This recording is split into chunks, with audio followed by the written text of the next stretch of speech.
तो हेलो बच्चों, कैसे हो आप लोग। आज जो हम बात करने वाले हैं वो चैप्टर है फंक्शन यानी कि फलन।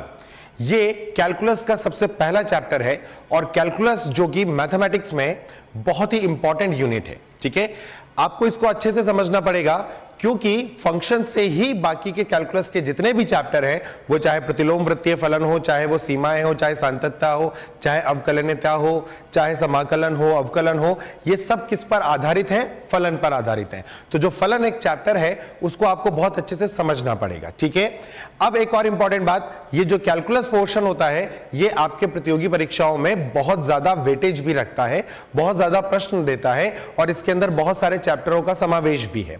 तो अगर हमको पूरा कैलकुलस अच्छे से पढ़ना है तो कैलकुलस की हर एक बात को हमें अच्छे से समझना भी पड़ेगा और साथ ही साथ यहां पर एक चीज का और ध्यान देना है कि इस अध्याय में यानी इस चैप्टर में जब हम बात करेंगे, धीरे धीरे आगे बढ़ेंगे, तो हम ग्राफ से रिलेटेड जो अप्रोचेस हैं क्वेश्चनों को सॉल्व करने का, उस पर बहुत ज्यादा ध्यान देंगे। ठीक है, तो आपको यह ध्यान देना है कि इस चैप्टर के अंदर कोई भी ऐसी चीज जो कि हमको आगे भी मतलब यूज करनी होगी, उन सारे कॉन्सेप्ट्स को आपको अच्छे से समझते चलना है। मैं कोशिश करूंगा कि इस चैप्टर के अंदर मैं आपको हर एक चीज के बारे में बताता चलूं जो आगे के चैप्टरों में इस्तेमाल भी होगी। ठीक है, अब अपन बात करें अपना पहला चैप्टर जो हम स्टार्ट करना चाह रहे हैं कैलकुलस में, वो है function. Now what is function? अगर फंक्शन को अपन हिंदी में बोले तो फंक्शन हिंदी में क्या कहलाएगा? फलन। अब फलन है क्या, फंक्शन है क्या, फंक्शन की उत्पत्ति कहां से हुई, किसको हमने फंक्शन कहा, इसको समझने के लिए पहले हमें बात करनी पड़ेगी कि समुच्चय क्या है। समुच्चय तो हम जानते हैं क्या होता है कि एक अवयवों का एक ऐसा संगठन जिसे किसी निश्चित परिभाषा से परिभाषित किया गया हो, उनको हम बोलते हैं समुच्चय। यानी अवयवों का संगठन जो होता है वो समुच्चय कहलाता है। जैसे मैंने कहा कि सम संख्याएं, तो आप बोलेंगे 2, 4, 6 और 8, तो ये सब क्या है? ये एक सम संख्याओं का समुच्चय है। तो दो समुच्चय अगर आपको दिए जाए, अलग अलग समुच्चय दिए गए हैं और आप चाहते हैं कि एक समुच्चय के अवयवों का दूसरे समुच्चय के अवयवों के साथ कोई संबंध स्थापित हो, उनके बीच में कोई एसोसिएशन हो जाए, तो हम जो बात करते हैं वहां से शुरुआत करेंगे। ठीक है, तो सबसे पहली चीज जो हमें सीखना है वो है कार्तीय गुणन। हालांकि इनको हम बहुत डिटेलिंग में पढ़ते हैं जब हम सेट्स एंड रिलेशन पढ़ते हैं, लेकिन हम क्योंकि फंक्शन में जाना चाहते हैं और यह देखना चाहते हैं कि आखिर फंक्शन की उत्पत्ति कहां से हुई है, फंक्शन आखिर किसे कहा गया है, तो हमें सबसे पहले समझना पड़ेगा कि कार्तीय गुणन क्या होता है। मान लीजिए आपके पास एक सेट है ए, इस सेट ए में आपके पास 3 अवयव हैं, 1, 2 और 3। ठीक है, और आपके पास एक और समुच्चय है बी, इसमें आपके पास 2 अवयव हैं, मान लीजिए ए और बी। ठीक है, ए और बी। ठीक, तो अब अगर हम आपसे बोले कि भाई ए और बी के अवयवों को आपस में संबंधित करें, किसी ना किसी तरीके से ए के एलिमेंट्स को बी के एलिमेंट्स के साथ एसोसिएट करें, जोड़ें, तो आप बोलोगे कि सर एक तरीका है, वो है कार्तीय गुणन। वो क्या कहता है? वो कहता है कि आप ए क्रॉस बी करें। इसको ए इंटू बी नहीं बोलते, हम इसको बोलते हैं ए क्रॉस बी। ठीक है, ए क्रॉस बी करें। अब ये ए क्रॉस बी आपको क्या जनरेट करके देगा? ये ए क्रॉस बी आपको एक ऑर्डर्ड पेयर जनरेट करके देगा। क्या जनरेट करके देगा? एक क्रमित युग्म, यानी कि इसको ए एंड बी की जगह पर इसको बोल देते हैं ये एक्स और वाई, एक्स कॉमा वाई आपको जनरेट करके देगा। ठीक है, इसको क्या बोलते हैं हम? ऑर्डर्ड पेयर यानी क्रमित युग्म। अच्छा, इसमें खास बात क्या है? एक तो ये युग्म है यानी पेयर है, यानी 2 अवयव आएंगे, और एक साथ में एक क्रमित है यानी ऑर्डर्ड है। इसका मतलब अगर आप ए क्रॉस बी कर रहे हैं तो इस एक्स के स्थान पर जो अवयव रखे जाएंगे वो सिर्फ ए के अवयव रखे जाएंगे, और जो वाई के स्थान पर अवयव रखे जाएंगे वो किसके रखे जाएंगे बेटा? बी के रखे जाएंगे। इसीलिए इसको क्रमित युग्म यानी ऑर्डर्ड पेयर कहा गया। इसका मतलब मैं क्या बोलूंगा कि x जो आएगा वो कहां से आएगा? x जो करेगा वो a को बिलोंग करेगा, और आपका जो y होगा वो किसको बिलोंग करेगा? y जो होगा वो आपको b को बिलोंग करेगा।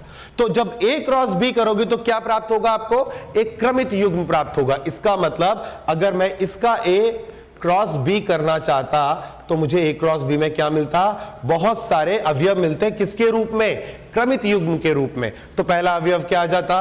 पहला अवयव आप बोलते कि सर वो आता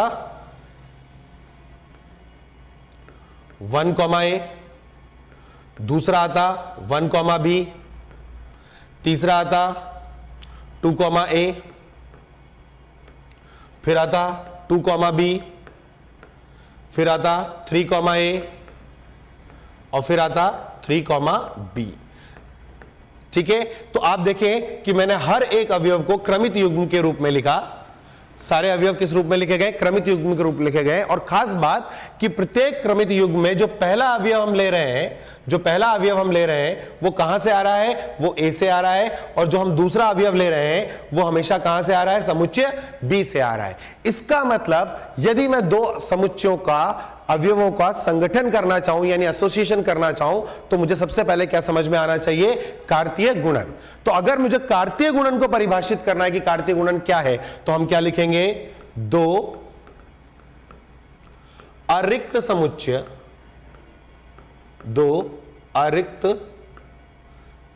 समुच्चयों के अवयवों को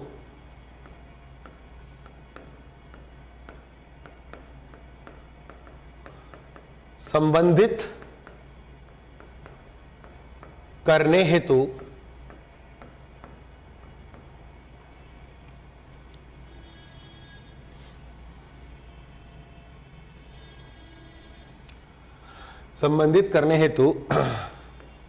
ए क्रॉस बी किया जाता है, जहां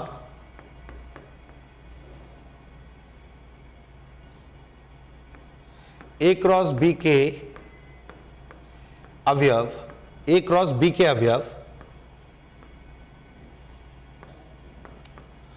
क्रमित युग्म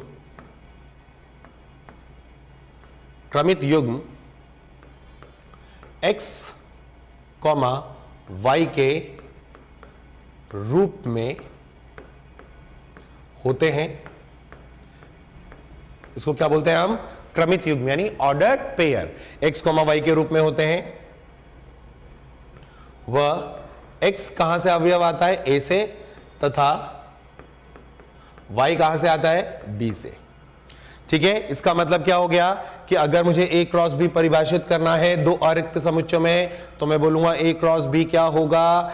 a cross b x, y होगा, जहां पर x a का अवयव है और y जो है वो b से आएगा। ठीक है, ठीक है। अब जैसा पर एक और एग्जांपल ले लें। यहां पर मैंने कहा a का मान आप ले लो, a में 3 अवयव लिए थे हमने, हम ले लेते हैं अल्फा, बीटा और गामा। और मैंने b में अवयव ले लिए 1 और 2। तो मैं आपसे पूछूं कि बताओ a क्रॉस b क्या आएगा? तो आप बोलोगे कि सर a क्रॉस b क्या होगा? क्रमित युग्मों के रूप में होगा। और क्या होगा?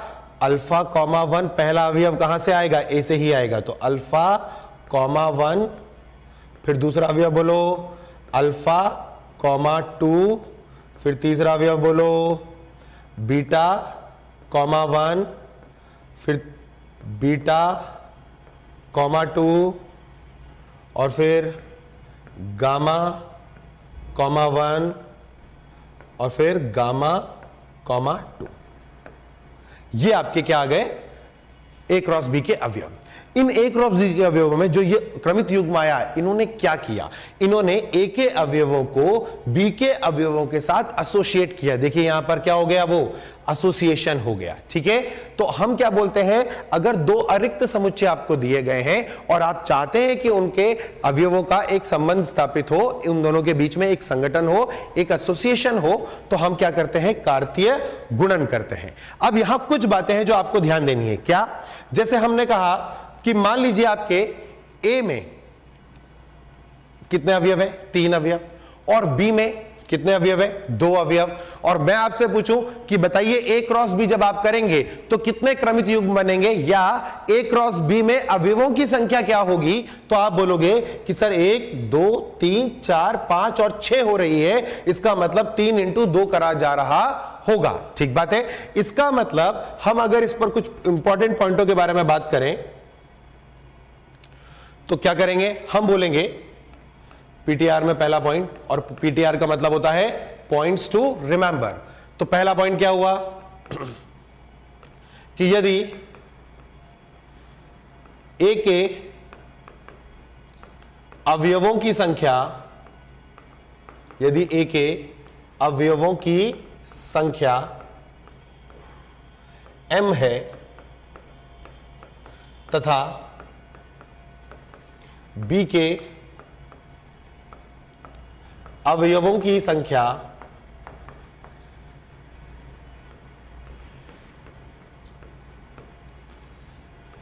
n है, ठीक है, तब a क्रॉस b के अवयवों की संख्या, a क्रॉस b के अवयवों की संख्या कितनी होगी? m इंटू n होगी। कितने क्रमित युग्म आएंगे? n इंटू m आएंगे बेटा। यह हमारा पहला पॉइंट हुआ, ठीक है। दूसरा, यदि a व b में से कोई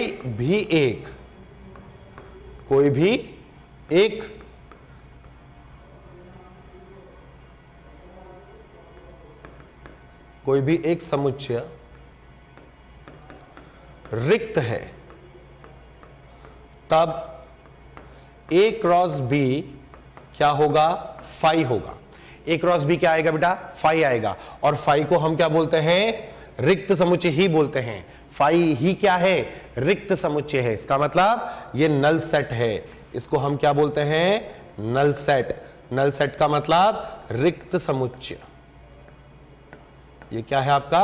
रिक्त समुच्चय है, ठीक है। तो यदि a और b में से कोई एक क्या हो गया? रिक्त समुच्चय, मतलब उसके अंदर कोई अवयव नहीं है, तो a क्रॉस b भी क्या होगा? एक रिक्त समुच्चय ही होगा, ठीक है। तीसरा पॉइंट,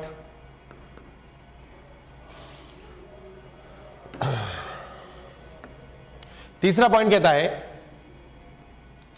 कि यदि Na का मतलब क्या होता है? A समुच्चय के अंदर अवयवों की संख्या।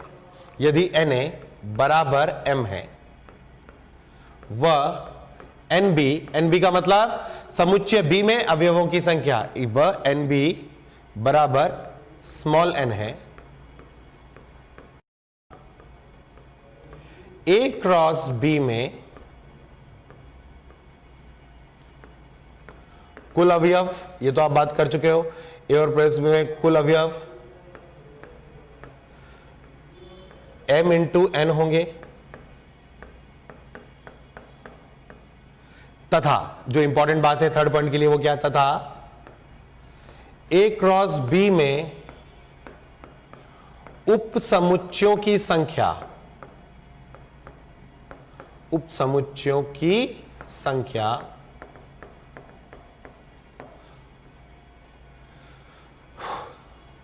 टू की पावर mn होगी। अगर आपके पास a अवयव है, समुच्चय a में आपके पास m अवयव है, समुच्चय b में आपके पास n अवयव है, और आपको a क्रॉस b में अवयवों की संख्या के बारे में बात की जाएगी, तो कुल अवयव m into m cross n होंगे, यानी m इंटू n होंगे, ठीक है। तथा a क्रॉस b में उप समुच्चयों की संख्या कितनी होगी? 2 की पावर mn। देखिए क्यों? क्योंकि हम ये जानते हैं कि अगर हमारे पास कोई समुच्चय दिया गया हो, जैसे मैं एग्जांपल ले लूं आपको, और आप उप समुच्चय जानते हैं, मैं आपको थोड़ा सा उसके बारे में बताता हूं, ठीक है। जैसे अपन एक एग्जांपल लें, मैंने आपको सपोज करो एक समुच्चय दिया, इस समुच्चय में मैंने मान लो 3 अवयव लिए, 1, 2 और 3। अब मैंने आपसे कहा कि ये जो समुच्चय है, इनके उप समुच्चयों बताओ, क्या क्या उप समुच्चय होते हैं। तो हम जानते हैं उप समुच्चय क्या होते हैं? वो होते हैं जो इससे कम अवयव रखेंगे या इसके बराबर अवयव रखेंगे, पर रखेंगे इसी के अवयव, एक के ही अवयव रखेंगे, या तो उनकी संख्या इसके बराबर हो या इससे कम हो, ठीक है। तो क्या क्या अवयव बन सकते हैं उप समुच्चय में? एक आएगा रिक्त समुच्चय यानी फाई। एक हो सकता है कि एक अवयव लेकर के बना दें अपन, एक 2 लेकर के बना दें, 3 लेकर के बना दें, 1 और 2 लेकर के बना दें, 1 और 3 लेकर के बना दें, 1, 2 और 3 लेकर के बना दें, और एक और आपका बन जाएगा कौन सा? 2 और 3 लेकर के बना दे तो 1 2 3 4 5 6 7 और 8। कितने अवयव बनाए हमने, कितने उपसमुच्चय बनाए, 8 उपसमुच्चय बनाए। कैसे, एक रिक्त हो गया, फिर हमने एक एक लेकर के 3 बना लिए, फिर हमने 2 लेकर के 1 2 और 3 बना लिए, और फिर एक तीनों का 1 बना लिया। तो ये कितने उपसमुच्चय हुए, उपसमुच्चय हुए 8। इसका मतलब उपसमुच्चयों की संख्या 2 की पावर 3 होती है। अब ये 2 की पावर 3 कैसे सोच सकते हैं, देखिए अगर आप उपसमुच्चय बनाना चाहते हैं तो आप चाहते हैं कि अवयव आप इसी में से ले। अब कितने ले ये आपकी चॉइस है, आप 1 लेना चाहे 1 ले, 2 लेना चाहे 2 ले, 3 लेना चाहे तीनों ले लें। 3 से ज्यादा आप ले नहीं सकते क्योंकि उसमें अवयवों की संख्या ए में कितनी है, 3। यानी हर एक अवयव के पास सेलेक्ट होना या नहीं होना, ये कितनी चॉइसेस है, 2 चॉइस। यानी हर अवयव के पास कितनी चॉइस आ गई, 2, कि या तो वो सेलेक्ट होगा या तो वो सेलेक्ट नहीं होगा।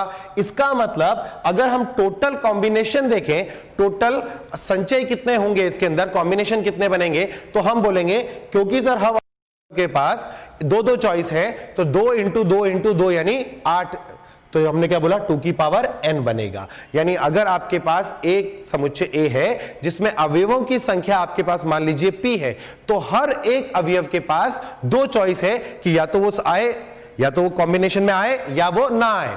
अगर आप देखोगे तो जब तक आपने सारे अवयवों के बारे में बात नहीं करी होगी तब तक उपसमुच्चय के बारे में बात पूरी नहीं हो पाएगी। तो आपको क्या बोलना पड़ेगा, जैसे मान लीजिए आपने एक अवयव लिया, जैसे मैंने यहां 1 लिया, तो 1 को मैंने यस कहा, बाकी दोनों को मैंने क्या कहा, नो कहा। तो आपका कॉम्बिनेशन में 2 चॉइस में से एक इसके पास गई यस और इन दोनों ने क्या चॉइस ली, नो। इसका मतलब 2 चॉइसेस के हिसाब से टोटल केस बनेंगे कितने, 2 की पावर p, अगर आपके a में अवयव कितने हैं, p। अब जब मैंने बोला कि Na में m अवयव है, Nb में n है, और a क्रॉस b में टोटल कितने आ गए थे, m क्रॉस n आ गए थे, तो a क्रॉस b में उपसमुच्चय की संख्या कितनी आ गई, 2 की पावर mn आ गई। ठीक है, ये हो गए क्या, उपसमुच्चय। अब इस पॉइंट से हम एक और चीज सीख सकते हैं, क्या, point number 4। Point number 4 important भी है।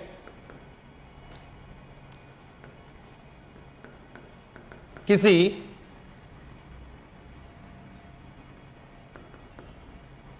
समुच्चय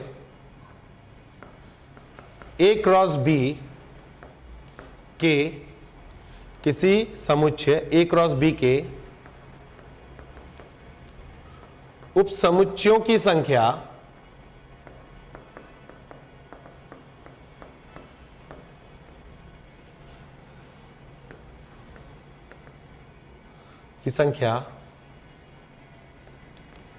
A से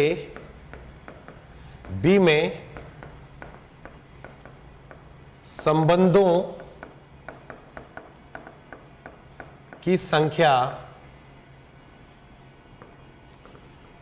के बराबर होती है। क्या बोला मैंने, किसी समुच्चय A क्रॉस B के उपसमुच्चयों की संख्या A से B में संबंधों की संख्या के बराबर होती है। अगर हमसे कोई पूछे A से B में A के अवयवों को B के अवयवों के साथ जो हम संगठन कर रहे हैं उसे परिभाषित रूप से हम कितने संबंध उसमें बना सकते हैं, तो हम बोलेंगे कि संबंधों की संख्या सदैव किसके बराबर होगी, A क्रॉस B के उपसमुच्चयों के बराबर। यानी दैट इज, मैं क्या बोलूं, अगर number of element in A कितना दिया मैंने, m दिया है, number of element in B कितना दिया मैंने, n दिया है, तो number of element in A cross B कितना आने वाला था, m इंटू n आने वाला था। यहां तक की बात क्लियर। मैंने बोला इस n क्रॉस यानी A क्रॉस B के उपसमुच्चयों की संख्या कितनी होगी, तो आप बोलोगे सर 2 की पावर mn। टोटल क्या होंगे, टोटल सबसेट होंगे। टोटल सबसेट कितने होंगे, 2 की पावर mn होंगे। और यही क्या है, यही कहलाता है नंबर ऑफ रिलेशन। यही क्या कहलाता है, नंबर ऑफ रिलेशन। कहां से कहां तक, A से B के अवयवों के मध्य में जो आप अब सब रिलेशंस बनाएंगे वो रिलेशन कितने होंगे, 2 की पावर mn होंगे। ठीक है, इसका मतलब यदि मैं आपसे बोलूं कि A number of element in A मान लीजिए 4 है, number of element in B मान लीजिए कि 3 है, तो बताओ कि ए से बी में कुल संबंध कितने होंगे, कुल संबंध कितने होंगे। तो आप क्या बोलोगे इसको, आप बोलोगे कि सर पहले तो हम निकालेंगे number of element in A cross B. Number of element in A cross B कितना आ गया 12, 4 इंटू 3 से। फिर उसके सबसेट कितने होंगे, जब आप सबसेट निकालोगे तो वो आ जाएगा 2 की पावर 12, और यही क्या है, नंबर ऑफ रिलेशन है। ठीक है, इस रिलेशन में एक ऐसा रिलेशन भी आता है जिसको हम बोलते हैं फाई। आप अगर हमने बात करी थी तो हमने जब उप समुच्चय बनाया था तो उप समुच्चय में एक जो अवयव हमारा आ रहा था वो क्या आ रहा था, रिक्त समुच्चय। यानी ए से बी के मध्य जब आप सबसेट गिनोगे तो इस 2 की पावर 12 के अंदर एक समुच्चय क्या होगा, रिक्त समुच्चय भी होगा। क्या होगा, रिक्त समुच्चय भी होगा। अब अगर प्रश्न आपसे यह पूछता है कि कुल कितने संबंध बनाए जा सकते हैं ए से बी में, तो आप बोलेंगे 2 की पावर 12। आपसे बोला जाए कुल कितने अरिक्त संबंध बनाए जा सकते हैं, तो आप बोलोगे 2 की पावर 12 माइनस 1। एक अवयव आपको हटाना है, कौन सा, फाई वाला। अगर अरिक्त पूछ लिया उसने, और अगर उसने सीधा पूछ लिया कि कुल कितने समुच्चय, कितने संबंध आप बना सकते हो, कितने रिलेशन बना सकते हो, तो आप बोलोगे कितने से रिलेशन बना सकते हैं, 2 की पावर mn बना सकते हैं। हमेशा 2 की पावर mn ही होगा।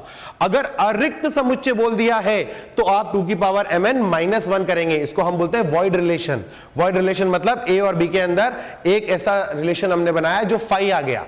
तो अगर टोटल रिलेशन की बात करोगे तो 5 को हमें काउंट करना है, तब तो हम 2 की पावर mn बोल देंगे। लेकिन अगर प्रश्न में यह बात स्पेसिफिकली मेंशन करी गई है कि आपको अरिक्त संबंधों के बारे में बात करना है, यानी कोई सा भी संबंध का जो उत्तर आएगा वो कभी भी रिक्त समुच्चय ना आए, तो आप 2 की पावर mn में से एक जो रिक्त समुच्चय आने वाला है उसको हटा दे, यानी -1 हो जाएगा। ठीक है, यहां तक की बात में मुझे नहीं लगता कोई दिक्कत होगी। ठीक है, इसका मतलब अगर हम बात करें कि ए क्रॉस बी क्या कर रहा था, तो वो कर रहा था कार्तीय गुणन। ए क्रॉस बी ने जब कार्तीय गुणन कर लिया तो फिर हमने बोला कि उसके अंदर हम क्या निकाल रहे थे, उप समुच्चय।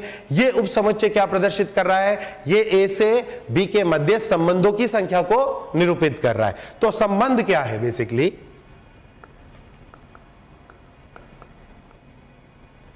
संबंध या रिलेशन, संबंध या रिलेशन।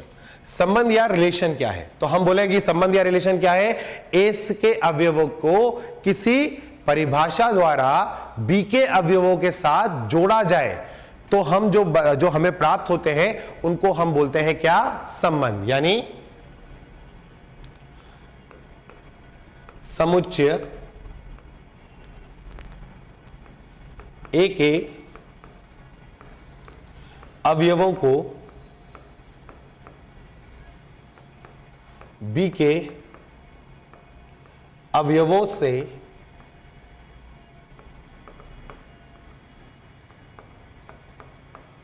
जोड़ने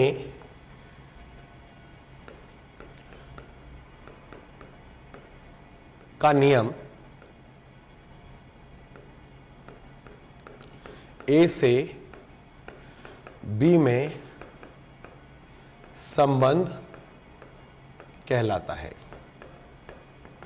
ठीक है, अब संबंधों की संख्या तो हमें पता है कि संबंधों की संख्या कितना होगा, 2 की पावर mn होगा। तो संबंध है क्या, संबंध क्या है, एक के अवयव को बी के अवयव से जोड़ने के लिए जो नियम बनाया जाता है वो नियम ए से बी में क्या कहलाता है, संबंध कहलाता है। ठीक बात, जैसे मैंने आपसे एक एग्जांपल लिया, मैंने बोला कि मान लीजिए आपके पास समुच्चय ए है जिसमें मैंने बोल दिया आपको कि ये 1, 2 और 3 है। ठीक है, और एक मैंने बी समुच्चय लिया, इसमें मैंने क्या बोल दिया आपको, ए और बी है। तो आपने बोला कि सर ए क्रॉस बी जब हम निकालेंगे तो ए क्रॉस बी क्या आएगा बेटा, क्रमित युग्म आएगा, और कितने आएंगे, 6 आएंगे। तो आएगा 1a, फिर आएगा 1b,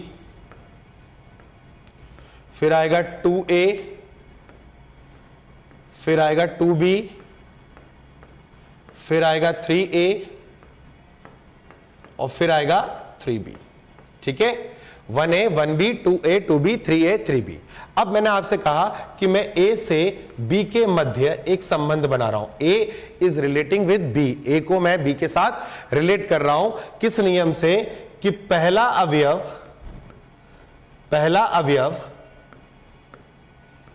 एक नहीं, पहला अवयव एक नहीं और दूसरा अवयव बी नहीं, दूसरा अवयव क्या नहीं होना चाहिए आपका, बी नहीं होना चाहिए। अब मैंने ऐसे रिलेशन, ऐसे में बहुत सारे रिलेशंस ए से बी के मध्य परिभाषित कर सकता हूं, ठीक है, लेकिन उनसे जो मुझे समुच्चय प्राप्त होंगे उन समुच्चयों की संख्या निश्चित है 2 की पावर mn। तो मैंने कहा पहला अवयव एक नहीं और दूसरा अवयव बी नहीं, यहां हमारे पास 6 अवयव हैं। अब इन 6 अवयवों में से जो मेरा उत्तर बनेगा वो क्या बनेगा, पहला अवयव एक नहीं का मतलब ये और ये वाले मैंने रिजेक्ट कर दिए, और दूसरा अवयव बी नहीं वाले में मैंने ये और ये भी रिजेक्ट करा। तो मुझे जो रिजल्ट मिलेगा वो सिर्फ 2 ऑर्डर्ड पेयर मिलेंगे। एक तो मिलेगा मुझे 1 तो लेना ही नहीं था हमें क्या मिलेगा, एक तो मिलेगा 2, a और 3, a। अब यहां अवयवों की संख्या कितनी है, 2, a क्रॉस b में कितनी थी, 6। तो इसका मतलब ये जो नया समुच्चय आया है, इस सी समुच्चय अगर हमने मान लिया तो जो सी समुच्चय है वो a क्रॉस b का उप समुच्चय है, ठीक बात। और ये क्या है, ए से बी में एक नियम द्वारा अवयवों को क्या कर रहा है, जोड़ रहा है। तो ये आपका रिलेशन कहलाता है, ये क्या कहलाता है, संबंध कहलाता है।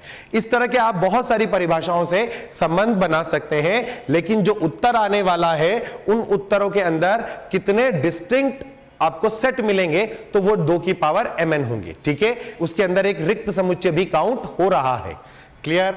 अब अपन इस पर आगे की बात करते हैं। अब मैं आपसे बोलूं कि मान लीजिए समुच्चय ए के अवयव आपको दे रखे हैं, मैंने समुच्चय बी के भी अवयव दे रखे हैं। अब मैं कह रहा हूं कि बहुत सारे संबंधों के बहुत सारी परिभाषाएं हैं जिनकी वजह से आप ए के अवयवों को बी के अवयवों के साथ क्या कर सकते हैं, जोड़ सकते हैं। अब मैं आपसे बोलूं कि ये जो जोड़ा जाता है वो कितने तरीके से जोड़ा जाता है, तो इसको जोड़ने के लिए जो संबंध अपने आप के लिए इस्तेमाल किए वो 4 तरीके इस्तेमाल किए। ये 4 तरीके 4 एरो डायग्राम है। ये 4 जो आपको दिखाता हूं कि अगर मान लीजिए आपको 2 सेट दे रखे हैं, मान लीजिए ए एक सेट दे रखा है आपको और एक बी सेट दे रखा है, ठीक है। ए सेट के अंदर आपके पास कुछ एलिमेंट है और बी सेट के पास भी आपके पास कुछ एलिमेंट है, और मुझसे बोला गया कि ए और बी आपस में कैसे एसोसिएट होंगे, ठीक है। तो जो पहला काम करता है वो कैसे करता है, देखो ये आपके पास ए का एक डायग्राम बना रहा हूं, ये मैं एरो डायग्राम्स बना रहा हूं बेटा। यहां पर आपके अवयव ले लेता हूं मैं, एक ये कुछ अवयव ले लिए मैंने, यहां पर बी में भी मैंने कुछ अवयव ले लिया। मैं क्या कर रहा हूं, समुच्चय ए से समुच्चय बी में एक रिलेशन बना रहा हूं। मैंने ये रिलेशन ऐसे बनाया कि इसका ये अवयव इसके इस अवयव के साथ जुड़ गया, इसका ये अवयव ये इसके साथ जुड़ गया, इसका ये अवयव इसके साथ जुड़ गया, इसका ये अवयव इसके साथ जुड़ गया, और मान लीजिए इसका ये अवयव इसके साथ जुड़ गया। तो आप देखें कि ए का एक अवयव बी के एक अवयव के साथ जुड़ रहा है, ए का एक अवयव बी के एक अवयव के साथ जुड़ रहा है। तो इसको हम बोलते हैं कौन सा रिलेशन, 1-1 रिलेशन। एकाकी रिलेशन भी बोलते हैं और हम इसे बोलते हैं 1-1 रिलेशन, ठीक है। और कितने तरीके से हम इसे जोड़ सकते हैं, हमने कहा इसको जोड़ने का एक और तरीका है। हम क्या करते हैं, ए ले लिया मैंने और बी ले लिया मैंने, ठीक है। ए से बी में एक रिलेशन बना रहा हूं,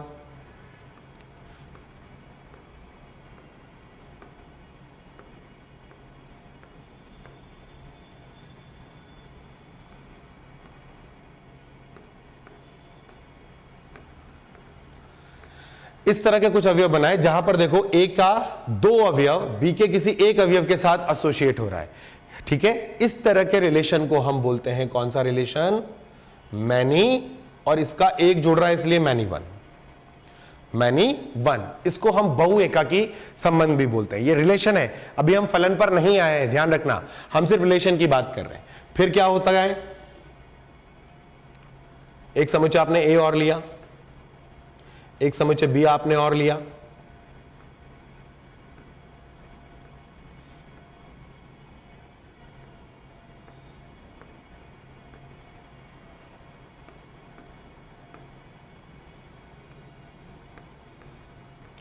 अब आप देखेंगे कि यहां पर ऐसे अवयव हैं जो एक अवयव बी के कितने अवयवों को देख रहा है, 2 अवयवों को देख रहा है। ए का एक अवयव बी के कितने अवयवों को देख रहा है, 2 अवयवों को। तो इसको हम बोलते हैं ए का एक अवयव यानी 1 बी के एक से अधिक को देख रहा है यानी मैनी को देख रहा है। तो ये जो रिलेशन कहलाता है वो कौन सा कहलाता है, 1 मैनी रिलेशन कहलाता है। और जो चौथा बनेगा वो कौन सा बनेगा, एक आपका ए समुच्चय यहां ले लिया, एक आपका बी समुच्चय यहां ले लिया,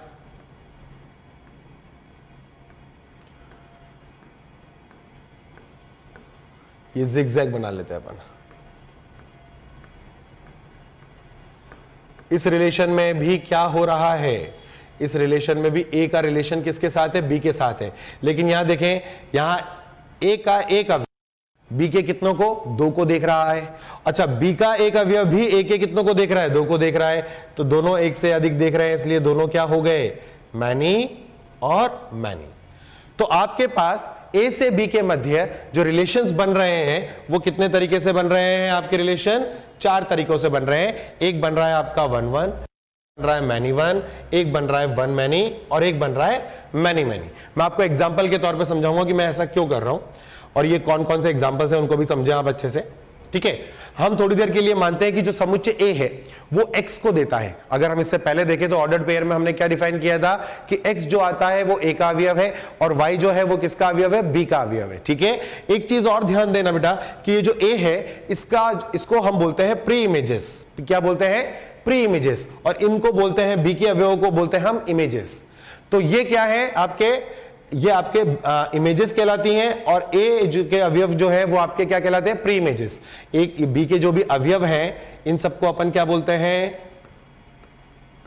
ये कहलाता है इमेज। किसका image, image of element of A, A के अवयवों का बिंब कहलाता है, इमेज कहलाता है। और ये क्या कहलाते हैं आपके, ये सब क्या कहलाते हैं, ये कहलाते हैं प्री इमेज। प्री इमेज, ये किसकी प्री इमेज है, बी के अवयवों की प्री इमेज है। ठीक है, अच्छा जैसे इसका एग्जांपल लेते हैं अपन। मान लीजिए मैंने कहा y बराबर एक्स क्यूब, y बराबर एक्स क्यूब में क्या होगा, आप x का एक मान डालेंगे, y का कितने मान आएंगे, एक ही आएगा। x का कोई सा भी मान आपने डाला उसके सापेक्ष y का एक निश्चित और यूनिक मान आने वाला है। तो y बराबर एक्स क्यूब में जब भी आप कुछ करेंगे, x का जब भी कोई मान डालेंगे तो y का एक यूनिक मान आएगा। तो ये जो आपका रिलेशन कहलाता है, ये कौन सा रिलेशन हो गया, 1 to 1 रिलेशन हो गया। ऐसा क्यों हो रहा है 1 to 1 रिलेशन, क्योंकि y बराबर एक्स क्यूब का अगर अपन आलेख देखें तो इसका आलेख कुछ ऐसे आता है बेटा, ऐसा और ऐसा। ये बराबर y बराबर एक्स क्यूब है। ठीक है, अब आप देखें ध्यान से कि अगर मैं x का एक मान डालूंगा यहां से तो y का मुझे एक ही मान मिलेगा, फिर मैं x का कोई दूसरा मान डालूंगा मुझे y का दूसरा मान मिलेगा, फिर मैं x का कोई तीसरा मान डालूंगा तो y का कोई तीसरा मान मिलेगा। यानी x का एक अवयव y के एक ही अवयव से जुड़ पा रहा है, तो उसको हम बोल कौन सा रहे, 1 to 1 रिलेशन। इसके बाद चले हम मैनी 1 पर। मैंने आपसे बोला कि आप एक काम करें, y बराबर एक्स स्क्वायर के बारे में विचार करें। y बराबर एक्स स्क्वायर में देखें, आप x का मान 2 डालेंगे तो आपको y का मान मिलेगा 4।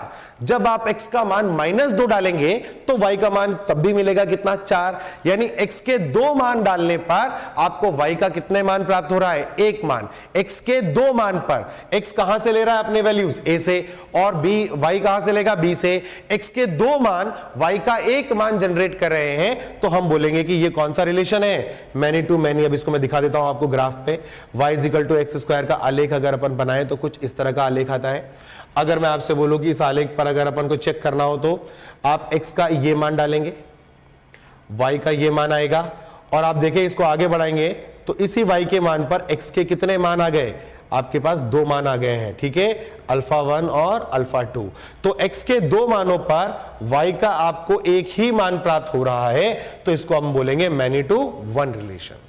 मैनी टू 1 रिलेशन, बहु एकाकी संबंध है। ठीक है, 1 मैनी की अपन बात करें तो 1 मैनी के लिए क्या करेंगे, हमने बोला कि मान लीजिए आप ले लेते हैं y स्क्वायर बराबर x, y स्क्वायर बराबर x। अब देखिए क्योंकि आपका LHS y स्क्वायर है तो ये तो निश्चित हो गया कि x जो होगा वो धनात्मक होगा। अब अगर आपने x का कोई धनात्मक मान रखा तो y के कितने मान प्राप्त होंगे, 2 मान प्राप्त होंगे, एक प्लस करके और एक माइनस करके। जैसे मान लीजिए मैंने x का मान 4 रखा तो आपको y के कितने मान प्राप्त होंगे, एक तो 2 प्राप्त होगा और एक -2। यानी x के एक मान के लिए y के कितने मान प्राप्त हो रहे हैं आपको, 2 मान। तो ये कैसा रिलेशन हो गया, 1 मैनी। अगर y स्क्वायर बराबर x का अगर मैं ग्राफ बना के दिखाऊं तो y स्क्वायर बराबर x का ग्राफ कुछ इस तरीके से आता है। और अगर आपने बोला कि सर हम x का एक मान डालेंगे तो वो y का एक मान तो ये जनरेट करेगा, और x का एक मान y का दूसरा मान भी जनरेट करेगा। तो आपके x का एक मान x1 डालने पर आपको y1 भी मिल रहा है और y2 भी मिल रहा है। तो x के एक मान पर जब y के दो मान प्राप्त हो रहे हैं तो x का एक मान मतलब 1 और अगर एक से अधिक मान तो मैनी। तो ये आपका कौन सा रिलेशन हो गया? वन मैनी रिलेशन हो गया। ठीक है, इसके बाद हम बात करते हैं many many relation. Many many relation कैसे? जैसे मान लीजिए मैंने कहा आपसे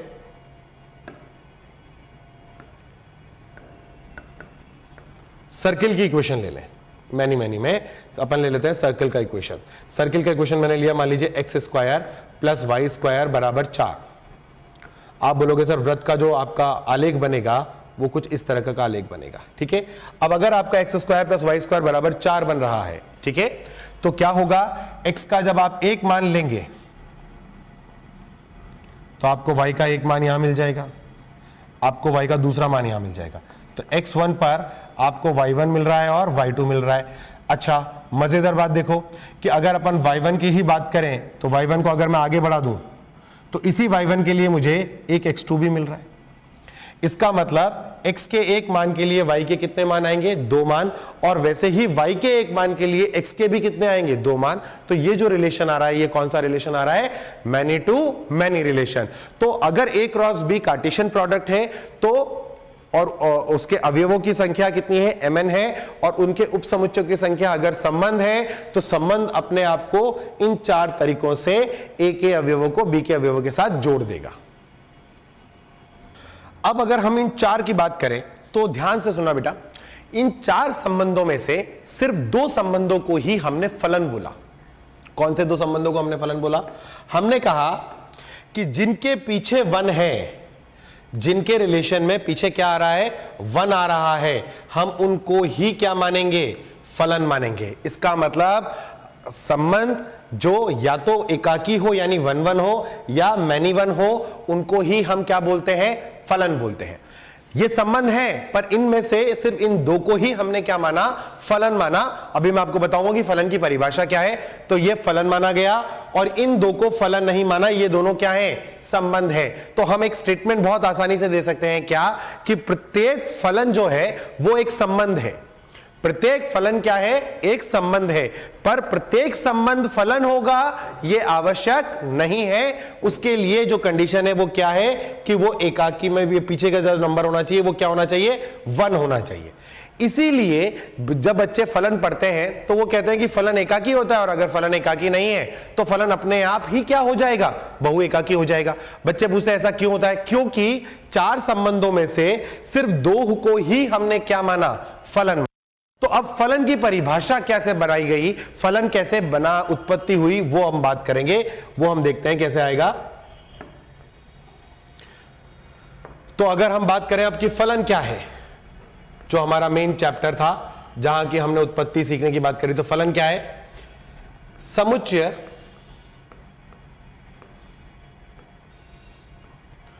ए से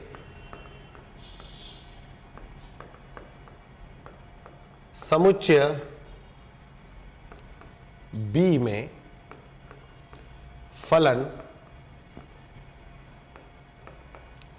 एक संबंध है।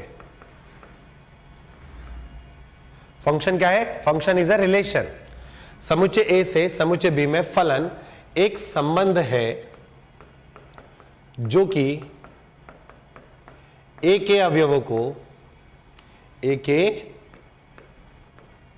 अवयवों को बी के अवयवों से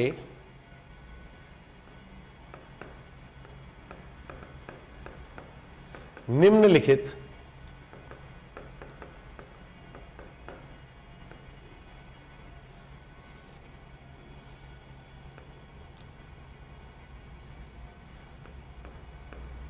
शर्त पर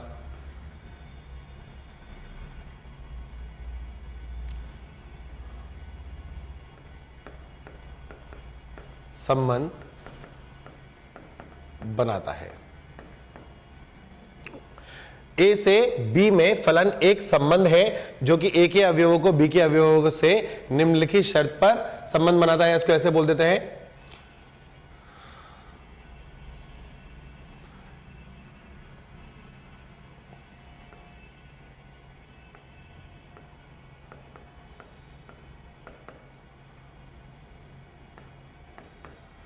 ए के अवयव को बी के अवयव से निम्नलिखित शर्त पर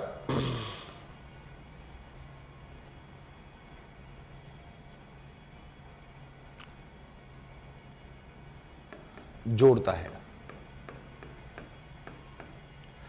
समुच्चय ए से समुच्चय बी में फलन एक संबंध है जो कि ए के अवयव को बी के अवयव से निम्नलिखित शर्त पर जोड़ता है। अब ये निम्नलिखित शर्त है क्या? पहली शर्त आपको याद रखनी है। पहली शर्त कहती है कि ए का कोई अवयव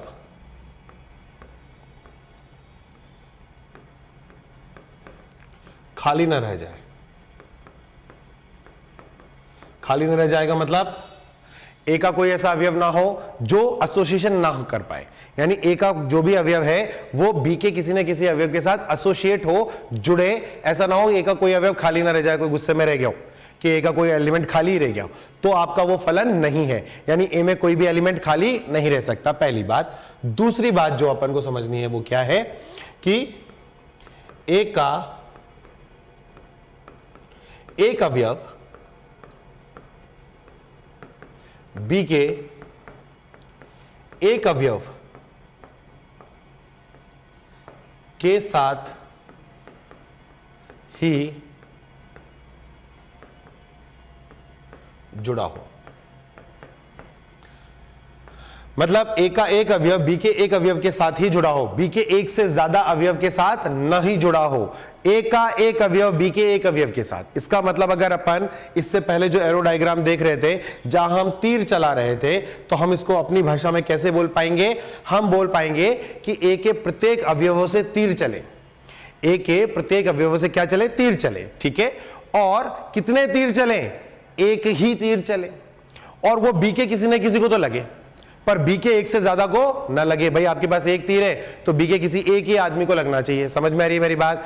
तभी आप क्या बना सकते हो? 1 1 और मैनी 1। तो जो दो इंपॉर्टेंट कंडीशन है वो क्या क्या है कि ए का कोई अवयव खाली ना रह जाए, और दूसरी कंडीशन क्या है कि ए का एक अवयव बी के एक अवयव के साथ जुड़ा। ये जरूरी नहीं है कि यूनिक होने चाहिए, बस हाँ जुड़ना एक के साथ है। इसका मतलब अगर मैं आपको एरो डायग्राम दिखाता हूं, चालू करूं बेटा।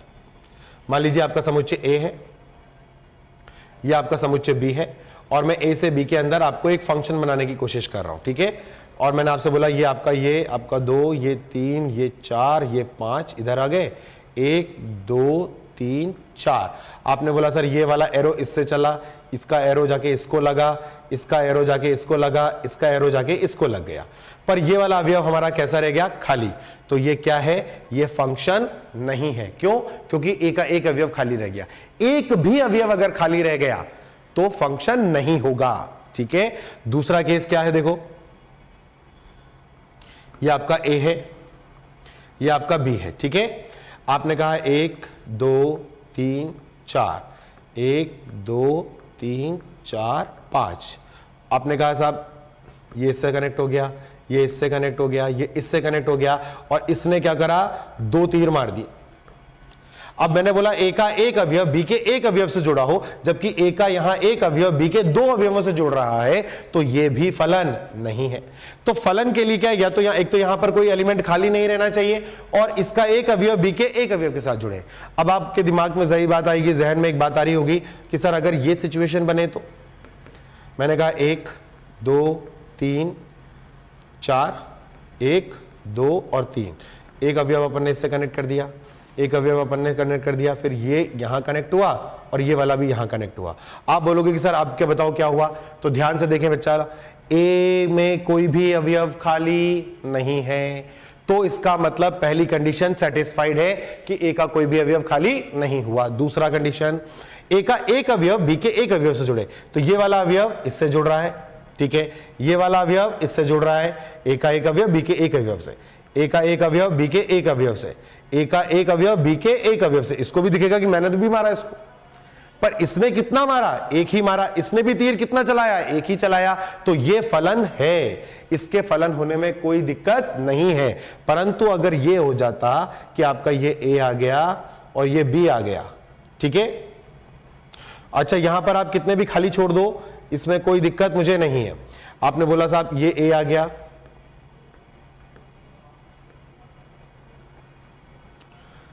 ये आ गए, यहां पर आपने बहुत सारे खाली छोड़ दिए, तो अभी भी ये क्या है, ये ए से बी में फलन है।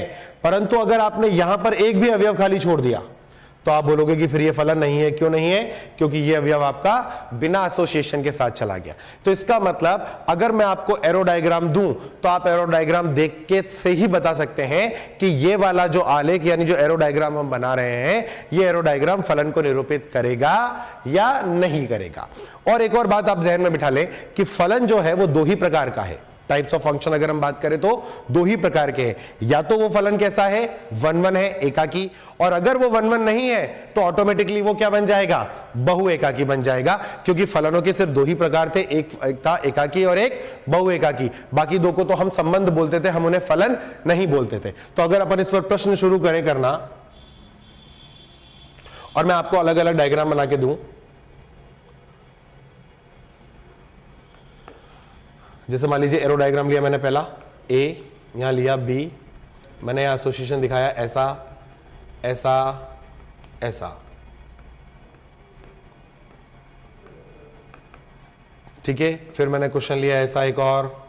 अब मुझे बताने की जरूरत ही नहीं पड़ रही होगी, आप लोग देख के खुद ही बता रहे होंगे कि फंक्शन है या नहीं है। ए से बी में बात कर रहा हूं बेटा।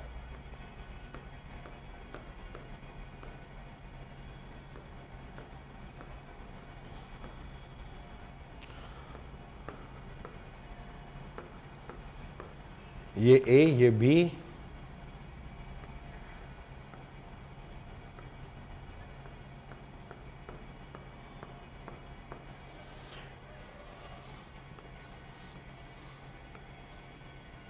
ये ए, ये बी,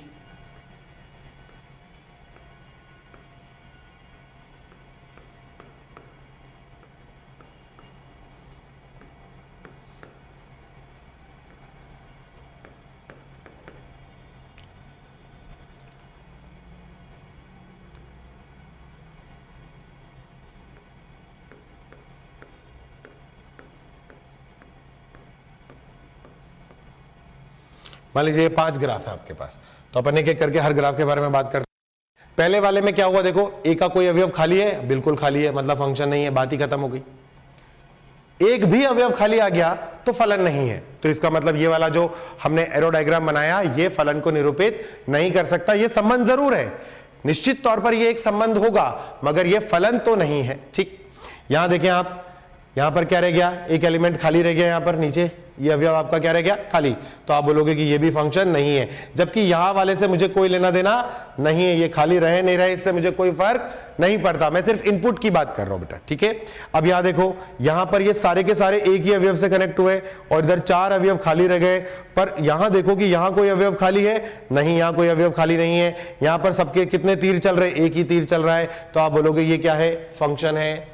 यहां बताओ, ये भी फंक्शन है क्योंकि यहां पर कोई अवयव खाली नहीं है और सबसे एक तीर चले हैं। यहां बताओ, यहां पर एक केस और ले लेते हैं, मान लीजिए मैं इसको इसके साथ कनेक्ट कर देता हूं, तो आप क्या बोलोगे कि सर एक तो गड़बड़ क्या करी इसने, एक तो गड़बड़ ये करी कि यहां पर इसने 2 के साथ एसोसिएशन दिखा दिया और यहां एलिमेंट खाली भी रह गए, तो ये वाला फंक्शन नहीं है। तो सिर्फ एरो डायग्राम देख करके अब हम ये डिसाइड कर सकते हैं कि जो रिलेशन हमको दिया गया है ये संबंध जो है ये फलन में परिवर्तित होगा या नहीं होगा। देखा जाए तो हर फलन क्या है, एक संबंध है, पर कुछ विशेष प्रकार के संबंधों को ही हमने क्या बोला, फलन बोल दिया है। ठीक है, तो फलन कितने मतलब फलन कितने प्रकार के हो गए, 2 प्रकार के, या तो एकाकी फलन होगा और या तो बहु एकाकी फलन होगा। ठीक है, तो अब अगर हमने क्या करा, हमको फलन की परिभाषा समझ में आ गई। अब आपको मैं बताता हूं कि आखिर जब फलन आता है तो उसे कैसे लिखा जाता है। ठीक है, अब अगर हम फलन परिभाषित कर चुके हैं तो फलन को जो दिखाया गया है, जो प्रकृति में फलन जिस रूप में हमें दिखता है, जैसा दिखता है वो कैसे दिखता है, वो हमको जब भी फलन देते हैं प्रश्न में तो वो बोलते हैं f, फिर यहां लिखते हैं a से b, ठीक है, और फिर यहां f ऑफ x बराबर, और मान लीजिए कुछ कुछ लिख देते हैं, जैसे मान लीजिए मैंने यहां पर लिख दिया sin x, या आप यहां log x लिख सकते थे, कुछ भी लिख सकते थे। ठीक है, fx के आगे, या ऐसे भी लिख सकता था मैं y बराबर sin x, दोनों का मतलब एक ही है, इन दोनों का मतलब एक ही, आप y बोल दे या आप f ऑफ x बोल दे, इससे कोई फर्क नहीं पड़ता। ठीक है, अब यहां a क्या है, एक एक करके अपन चीजों को समझते हैं। ये जो a है बेटा, ये ए कहलाता है आपका डोमेन। ये ए आपका क्या कहलाएगा? डोमेन। ए का जो समुच्चय वो क्या कहलाएगा? डोमेन। डोमेन को हम बोलते हैं क्या? प्रांत। डोमेन हमारा क्या है? प्रांत है। ठीक है। जो इनपुट है, ए जो समुच्चय है, वो उसके सारे अवयव, जिसको हम बोलते थे क्या? बी का प्री इमेज, वो सारे अवयव जो होंगे वो सब क्या कहलाते हैं? हमारा डोमेन कहलाता है, यानी प्रांत कहलाता है। यानी हम इसको बोल सकते हैं सेट ऑफ इनपुट्स। जो इनपुट है किसी भी फलन के लिए, जो आप इनपुट दे सकते हो उसके अंदर, उन सबको हम क्या बोलते हैं? प्रांत बोलते हैं। ठीक है। जिस पर हमारे फलन परिभाषित हो जाए, यानी फलन की परिभाषा जो है वो परिभाषित हो जाए, उससे उसको उस मानों को डालने से, x के उन मानों को डालने से हमें y के वास्तविक मान प्राप्त होने लग जाए, तो हम बोलते हैं कि वो क्या है? आपका प्रांत है। ठीक है। उन सबका जो कलेक्शन है उनको हम बोलते हैं प्रांत। दूसरा जो आप यहां देख पा रहे हैं वो देख पा रहे हैं बी, और ये जो बी है इसको बोला जाता है कोडोमेन। ये रेंज नहीं है, इसको क्या बोलते हैं हम? कोडोमेन। कोडोमेन मतलब सहप्रांत। कोडोमेन मतलब सहप्रांत। अब ये सेट ऑफ इनपुट है तो ये सेट ऑफ आउटपुट नहीं है। ठीक है। सेट ऑफ आउटपुट कुछ और होता है। कोडोमेन क्या होता है? कोडोमेन यानी सहप्रांत, यानी एक ऐसा समुच्चय जिसके अंदर आप जब प्रांत के मान इस फलन के अंदर रखेंगे तो कुछ आउटपुट आएंगे, कुछ y के मान आपको प्राप्त होंगे। जब आप x का मान यहां रखोगे तो आपको किसके मान प्राप्त होते रहेंगे? y के मान प्राप्त होते रहेंगे। तो y का मान जो होगा वो इस समुच्चय का उपसमुच्चय होगा।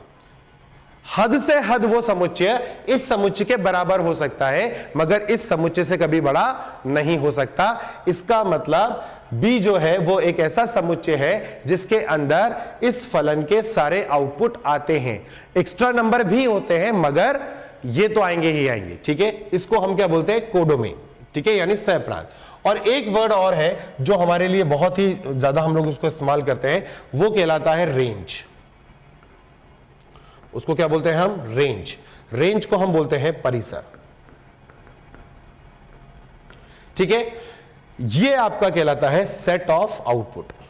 Set of output. ठीक है। आपने प्रांत लिया, प्रांत का मान कहां डाला? आपने फलन में डाला। फलन में डालने के बाद आपको किसका मान प्राप्त हुआ? y का मान प्राप्त हुआ। तो उन सारे मानों को अगर हम एक समुच्चय में संगठित कर ले तो वो समुच्चय कहलाता है आपका रेंज। और ये जो रेंज है ये किसका उपसमुच्चय है? कोडोमेन का उपसमुच्चय है। इसका मतलब रेंज में जितने भी मान आएंगे वो सब कोडोमेन में पहले से ही हैं, और कोडोमेन में इसके अलावा और भी अवयव हो सकते हैं, मगर इसके अंदर कोई ऐसा अवयव नहीं आ सकता जो यहां पर उपस्थित ना हो, जो बी में उपस्थित ना हो। ऐसा कोई भी अवयव यहां पर रेंज में नहीं आ सकता। तो रेंज क्या है? रेंज उपसमुच्चय जो है किसका? कोडोमेन का। रेंज जो है वो क्या है? सबसेट है किसका? कोडोमेन का। तो ये जो तीन शब्द हैं जिनसे हम लगातार पूरी कैलकुलस के अंदर अपना युद्ध लड़ते आएंगे, वो है आपका डोमेन, कोडोमेन और रेंज। शुरुआत में अगर आपने इनको जीत लिया तो ये आपकी तरफ से लड़ने जाएंगे और ये आपकी बहुत मदद करने वाले हैं। ठीक है। अगर आप इनसे बचते फिरे तो फिर आप मान के चलिए कि आपको हर अध्याय में, हर चैप्टर में, हर जगह पर थोड़ी दिक्कतों का सामना उठाना पड़ेगा। इसीलिए हम सबसे पहले इनको ही तीनों को समझेंगे अच्छे से, और जब हम इन पर कंफर्टेबल हो जाते हैं तो फिर हमें आगे की चीजें समझने में कोई दिक्कत नहीं होगी। आज तक आपको कैलकुलस के अंदर किसी भी पार्ट पर अगर दिक्कत आई होगी तो वहां निश्चित तौर पर आपको डोमेन, कोडोमेन और रेंज में भी दिक्कत आई होगी। तो हमारा जो पहला मकसद है, जो पहला मोटिव है, वो क्या है कि हम इन डोमेन को, कोडोमेन को और रेंज को बारी बारी से पढ़ें और अच्छे से समझें कि आखिर इसे कैसे निकाला जाता है, हम इसे कैलकुलेट कैसे कर लेते हैं। ठीक है। अच्छा, यहां के बाद जो आपको ये एफ ऑफ एक्स बराबर लिखा हुआ है, ठीक है, एफ ऑफ एक्स बराबर यहां कुछ कुछ लिखा हुआ है, ये भी कुछ कुछ लिखा हुआ है, ये क्या है? ये कहलाती है फलन की परिभाषा। इसको क्या बोलते हैं? ये फलन नहीं है, ये फलन की परिभाषा है और ये ओवरऑल एक फंक्शन कहलाता है। तो फलन क्या है? फलन में आपको एक प्रांत होता है, एक सहप्रांत होता है, एक परिसर होता है और एक फलन की परिभाषा होती है जिसके द्वारा, जिसके हिसाब से वह x का इनपुट लेता है और y का आउटपुट देता है। वो जो y का आउटपुट है वो रेंज कहलाता है, जो कि आपके कोडोमेन का उपसमुच्चय होता है। तो डोमेन किसका वैल्यू? x का वैल्यू। जब भी मैं सेट ऑफ इनपुट बोलूं, आपके जहन में फट से क्लिक करना चाहिए कि सर किसकी बात करना चाह रहे हैं? x की। जब भी मैं रेंज की बात बोलूं, आपको फट से समझ में आना चाहिए कि सर किसकी बात करना चाह रहे हैं? y की। क्यों? क्योंकि y बराबर sin x लिखा, y ही तो f ऑफ x है। और ये कंफ्यूज मत होना कि कहीं मैं f ऑफ x लिख देता हूं, कहीं पर मैं y लिख देता हूं, दोनों का मायने सेम है। y हो चाहे f ऑफ x, इसका मतलब है कि f ऑफ x का मतलब क्या है? x का फलन, x उसका क्या है? वेरिएबल। और उस वेरिएबल को हम क्या बोलते हैं? Independent variable. इंडिपेंडेंट वेरिएबल यानी आत्मनिर्भर चर। क्यों आत्मनिर्भर चर? क्योंकि वो अपने प्राण से, अपनी मर्जी से कोई सा भी अंक उठा लेता है, उसकी मर्जी है, पर वो कहां से ले पाएगा? वो सिर्फ प्राण से ले पाएगा। डोमेन इसलिए निकालना बहुत जरूरी है। जैसे मान लीजिए मैं कहता हूं मेरे पास एक कार है, इस कार का डोमेन क्या है? इसके अंदर क्या इनपुट करूं कि मेरी कार के अंदर जो इंजन है वो प्रॉपर्ली वर्क करे? तो आप बोलोगे कि सर अगर वो कार डीजल कार है तो आप उसमें डीजल डालें, उसका इनपुट डीजल डालें। अगर वो कार पेट्रोल कार है तो आप उसमें पेट्रोल डालें। अगर वो इलेक्ट्रिक कार है तो आप उसको इलेक्ट्रिक सप्लाई दें ताकि वो चार्ज हो जाए। अब ऐसा तो नहीं कि डीजल कार के अंदर मैं पेट्रोल डाल के गाड़ी चला लूं या पेट्रोल कार के अंदर मैं डीजल डाल के गाड़ी चला लूं। इसका मतलब क्या हुआ? अगर मैंने डीजल कार में पेट्रोल डाला तो जो कार का इंजन है ये बेसिकली इंजन है बेटा, ये आपका डेफिनेशन है। ये इंजन काम ही नहीं करेगा, सीज हो जाएगा, हाँ या ना? अगर मान लीजिए मैंने पेट्रोल की कार के अंदर डीजल डाल दिया तो क्या होगा? मेरा इंजन सीज हो जाएगा। क्यों? क्योंकि मेरा इंजन जो है वो डिजाइन हुआ है पेट्रोल के लिए, मैं उसमें डीजल कैसे डाल सकता हूं? यानी कि हर चीज का एक स्पेसिफिक इनपुट है। इसका मतलब ये कि मान लीजिए मेरे पास कार है और मुझे कार में से कहीं जल्दी जाना है, तो ऐसा थोड़ी उसमें थम्स अप डाल दूंगा तो मेरी कार तूफानी हो जाएगी, मतलब नहीं बनेगा। क्यों? क्योंकि वो जो इंजन है वो डिजाइन ही नहीं हुआ उस पर काम करने के लिए। तो ये जो आपकी फलन की परिभाषा है, इसको परिभाषित करने के लिए x के जो मान आपको चाहिए वो आपके सब कहां आते हैं? प्रांत में आते हैं। तो ये बात अब आप समझ लें कि जब भी आप कभी प्रश्न को शुरू करें हल करना कैलकुलस के अंदर, और सिर्फ कैलकुलस के लिए नहीं, आप किसी भी गणित के उसमें चले जाएं और आप किसी प्रश्न को हल करना चाहते हैं, तो प्लीज ध्यान दें कि आपके बैक ऑफ द माइंड में आप उस फलन का प्रांत ज्ञात कर चुके हो। चाहे प्रश्न ने पूछा हो चाहे प्रश्न ने न पूछा हो, पर आपके जहन में, आपके दिमाग में, आपके मन में प्रांत होना चाहिए कि इस फलन का प्रांत क्या है। ठीक है? क्योंकि प्रांत आपको यह परमिशन देगा कि अब आप सवाल हल कर सकते हो और जो उत्तर आपका आएगा वो उत्तर आपके प्रांत में सम्मिलित होना चाहिए। ठीक? अच्छा, प्रांत जब आप निकालें तो एक और बात का आप अवश्य ध्यान दें कि किसी भी गणितीय संक्रिया से पहले आप प्रांत ज्ञात करेंगे। किसी भी मैथमेटिकल ऑपरेशन को लगाने से पहले आपको कोई फंक्शन दे रखा है, आपको फंक्शन का डोमेन निकालना है, तो आपको क्या कहना पड़ेगा कि हम सबसे पहले कोई भी मैथमेटिकल ऑपरेशन नहीं निकाल लेंगे, कोई भी प्रॉपर्टी नहीं लगाएंगे। सबसे पहला काम हम क्या करेंगे कि हम उसका प्रांत निर्धारित करेंगे, तब हम उसका डोमेन निकालेंगे। जैसे मैं आपको एक एग्जांपल के तौर पे बोलूं, और ये बच्चे कई बार गलत करते हैं। मान लीजिए मैं आपको एक सवाल दे दूं, x minus 1 upon x minus 1 बराबर 1 माइनस 1 अपॉन x माइनस 1। अब ये सवाल बहुत आसान है। ठीक है? क्या करता है बच्चा? अच्छा सर ये माइनस है और ये माइनस है, ये दोनों तो गया और आपका आंसर x इक्वल टू 1 आ गया। ये पॉसिबल नहीं है। क्यों? क्योंकि आपने जो गणितीय संक्रिया करी उसमें क्या करा?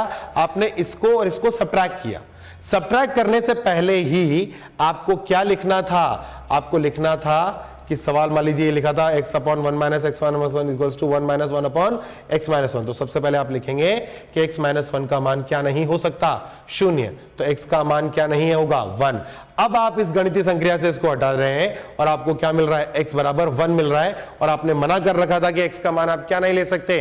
1 नहीं ले सकते हैं। तो आपको x बराबर 1 भी छोड़ना पड़ा। तो आपको इसका उत्तर लिखना पड़ेगा नो सॉल्यूशन। इसी सवाल को मैं चेंज कर देता हूं। मैंने क्वेश्चन फिर से लिखा कि x square minus 1 upon x minus 1 बराबर 1 माइनस 1 अपॉन एक्स माइनस 1। आपने कहा कि सर किसी भी गणितीय संक्रिया से पहले, मैंने कहा बिल्कुल। तो आप बोलोगे कि सर पहले हम लिख रहे हैं x minus 1 is not equal to 0, x is not equal to 1। फिर आपने इसको और इसको सबट्रैक्ट कर दिया, यानी घटा दिया। मैं काट नहीं रहा हूं, मैं इनको क्या कर रहा हूं, घटा रहा हूं। तो आपको क्या प्राप्त हो गया, एक्स स्क्वायर बराबर 1 प्राप्त हुआ। दोनों तरफ अंडर रूट लगाया, और ये मैं इसलिए लगा रहा हूं क्योंकि कई बच्चों का ये गलत फहमी होती है कि रूट 1 का वैल्यू प्लस माइनस 1 होता है। तो रूट 1 का वैल्यू प्लस माइनस 1 नहीं होता, ये हम पहले डिस्कस कर चुके हैं। तो यहां 1 आएगा, वर्गमूल हमेशा मॉड एक्स देता है, और ये मॉड जब हटता है तो क्या आता है, एक बार +1 आएगा और एक बार -1। लेकिन आपने प्रांत में पहले ही बोल दिया कि एक्स का मान क्या नहीं लेना है, 1 नहीं लेना है। तो जब आप एक्स का मान 1 नहीं ले सकते हैं तो आपका उत्तर फाइनल क्या आएगा, x = -1। अब आप सोचिए कि अगर आप प्रांत नहीं ज्ञात करते गणितीय संक्रिया से पहले, आपने गणितीय संक्रिया लगाई, आप तो x² बराबर 1 आया, आपको दो उत्तर मिल गए, x बराबर 1 और x बराबर -1। और ये जो प्रतियोगी परीक्षा वाले लोग हैं, ये भी बहुत चालाक लोग हैं, ये जानते हैं कि बच्चे को जब ऐसा उत्तर मिलेगा तो ये पुट करके देख सकता है कि सेटिस्फाई हो रहा है या नहीं। तो ये लोग और अच्छा क्या करते हैं, वो आपसे पूछेंगे प्रश्न क्या, कि कितनी x के कितने मान इसको संतुष्ट कर रहे हैं, x के हलों की संख्या ज्ञात करो। अब आपने देखा x बराबर 1 और x बराबर -1। अब अगर आपको प्रतियोगी परीक्षा में कभी आपको उत्तर मिल गया, आप IIT के एग्जाम में बैठे हैं या मान लीजिए आप JEE मेंस के एग्जाम में बैठे हैं और आपने कोई प्रश्न हल करा और उसका उत्तर आपको प्राप्त हो गया, तो फिर दुनिया की कोई ताकत आपको ये टिक करने से नहीं रोक पाएगी। पर अगर आपने प्रांत नहीं निकाला तो आप इस प्रश्न का उत्तर क्या लगा के आएंगे कि x के 2 मान है, और आपका उत्तर गलत, क्योंकि x का सिर्फ एक ही मान है -1 जो इस समीकरण को संतुष्ट करेगा। x बराबर 1 तो उसके प्रांत में उपस्थित ही नहीं है। यह प्रांत के लिए हमारे लिए बहुत आवश्यक है। जैसे एक सवाल है जो बहुत कॉमन सा सवाल है, लॉगरिथम में ये सवाल हमने किया भी था कि जैसे मान लीजिए मैंने कहा log ऑफ 4 - x और x - 5 बराबर 1 दे दिया मैंने आपको। मैंने कहा बताओ उसका हल कर याद करो। आपने कहा कि सर ठीक है, प्रांत व्रांत तो अपन बाद में देखेंगे, अपन क्या करते हैं इसको सॉल्व करते हैं। तो हम लोगों ने क्या करा, सॉल्व करा, हमने एंटी लॉग ले लिया सीधा। 4 - x बराबर ये x - 5 यहां आया और ये इसकी पावर बन गया, तो ये बन गया आपका 4 - x बराबर x - 5 और इधर भेजा तो 9 बराबर 2x, तो x बराबर आ गया हमारे पास 9/2 आ गया हमारा हल। और हम इसको टिक करके आ जाएंगे। और क्वेश्चन भी क्या है, हलों की संख्या। क्वेश्चन भी क्या पूछ लिया मैंने, हलों की संख्या बताओ। और ऑप्शन ए दिया मैंने आपको 1, ऑप्शन बी दिया 2, ऑप्शन सी दिया 3, ऑप्शन डी दिया 0। आपने कहा x बराबर कितना आया, 9/2। देखना थोड़ी है, आंसर क्या लगा के आना 1, और जैसे ही 1 लगाओगे आपको कितना मिल जाएगा, -1 नेगेटिव का मिलेगा। क्यों, क्योंकि जब आप इस प्रश्न को सॉल्व करना चाहते हैं तो मैंने क्या बोला, चाहे प्रश्न पूछे चाहे ना पूछे, बैक ऑफ द माइंड, आपके दिमाग में, आपके जहन में उस प्रश्न का प्रांत निकलना चाहिए। ठीक है, तो इसका मतलब पहले क्या, a के स्थान पर जो भी है उसे धनात्मक रखा, तो आपका ये मिलेगा x - 4 < 0, ये क्या आ जाएगा x < 4। ठीक है, ऐसे ही अगर मैंने बोला x - 5 > 0, तो मेरे पास x > कितना आ गया 5, यानी x का मान 5 से बड़ा। अब सुनो, ये कह रहा है x का मान किससे छोटा, 4 से छोटा। ये क्या कह रहा है, x का मान 5 से बड़ा। तो ऐसा तो कोई अंक नहीं हो सकता है जो 4 से छोटा भी हो और उसी वक्त वो 5 से बड़ा भी हो। ऐसा अभी तक कोई अंक हमने ढूंढा नहीं है, उसका खोज अभी तक हम कर नहीं पाए, और आगे कई 100 और 1000 साल तक भी हम ऐसा अंक नहीं ढूंढ पाएंगे जो 4 से छोटा भी हो और 5 से बड़ा भी हो और वास्तविक भी हो। इसका मतलब इसका प्रांत कहेगा कि x बिलोंग्स टू 5, यानी x का कोई भी मान इसके प्रांत में नहीं आ सकता। इसका मतलब इसका जो उत्तर जाना चाहिए था वो क्या होना चाहिए था, 0। कोई हल नहीं। क्यों, आपने बोल दिया x बिलोंग्स टू 5, तो ये सब करने की आपको आवश्यकता थी ही नहीं। आप तो बोलते कि कोई सॉल्यूशन नहीं हो सकता, the question is having no solution. अब आपने तो सॉल्व करा बिना प्रांत के, तो आपका आंसर तो कितना आ गया 1, जबकि मेरे को उत्तर कितना देना था 0। तो ये जो गड़बड़ होती है वो क्यों होती है, क्योंकि हम प्रश्न को हल करते वक्त प्रांत के बारे में बहुत ही गंभीरता से विचार नहीं करते हैं। ठीक है, तो प्रांत क्या है, प्रांत आपका इनपुट हो गया। ठीक है, ये आपका सेट ऑफ इनपुट कहलाता है। ठीक बात। अब हम बात करेंगे कि अगर हमको यह अंतर भी समझ में आ जाए कि रेंज क्या है और कोडोमेन क्या है। मैं क्या बोल रहा था, कोडोमेन बड़ा सेट है, रेंज छोटा सेट होता है, हद से हद वो क्या हो सकता है, बराबर। जैसे मान लीजिए हम लोग एक एग्जांपल लेते हैं, मेरे पास एक रिवॉल्वर है और इस रिवॉल्वर को मैं इस रिवॉल्वर से मैं 500 मीटर तक किसी व्यक्ति को मार सकता हूं आराम से। ठीक है, मैंने क्या करा, बुलेट B1 डाला, ये इनपुट है।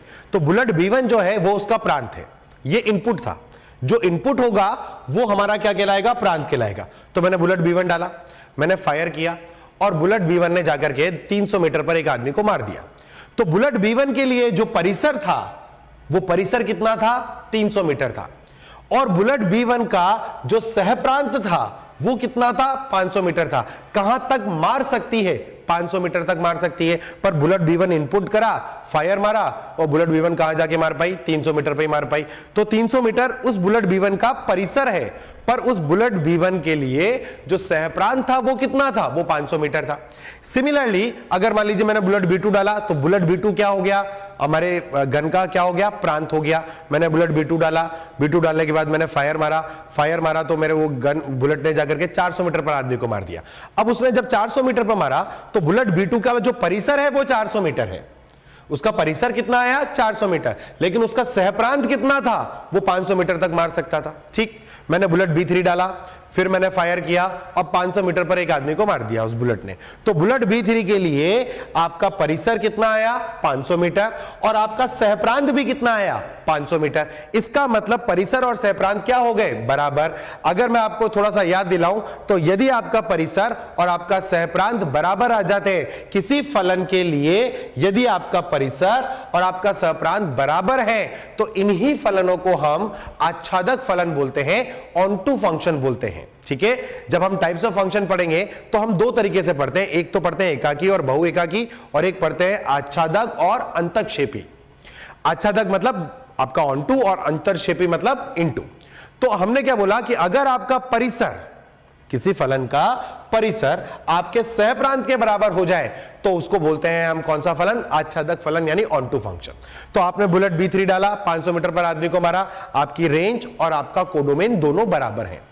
अब आपने बुलेट B4 डाला और आपने 600 मीटर पर आदमी को मारने की कोशिश करा, तो आप मुझसे खुद बोलोगे कि सर जब गन का कोडोमेन आपको 500 मीटर दिया गया है तो उस बुलेट का रेंज 500 से ज्यादा हो ही नहीं सकता। ठीक बात, इसका मतलब जो रेंज है वो क्या है, वो इस कोडोमेन का सबसेट है, यानी इससे छोटा रहेगा, हद से हद इसके बराबर हो जाएगा, लेकिन कभी भी रेंज जो है इसको एक्सीड करके नहीं जाएगा। इसमें ऐसा कोई भी अवयव नहीं हो सकता जो इसमें उपस्थित ना हो, इसके सारे अवयव इसमें उपस्थित होंगे और इसमें कुछ एक्स्ट्रा हो सकते हैं। ठीक है, तो अब ये बात मेरी ध्यान से सुनना, हम प्रश्न को जब हमें फलन का दिया जाएगा हम प्रांत निकाल लेते हैं और हम प्रांत निकालने के मेथड को अच्छे से पढ़ेंगे भी, फिर हम परिसर भी निकाल लेते हैं और हम परिसरों को भी अच्छे से पढ़ेंगे, पर हमें सहप्रांत निकालना नहीं आता।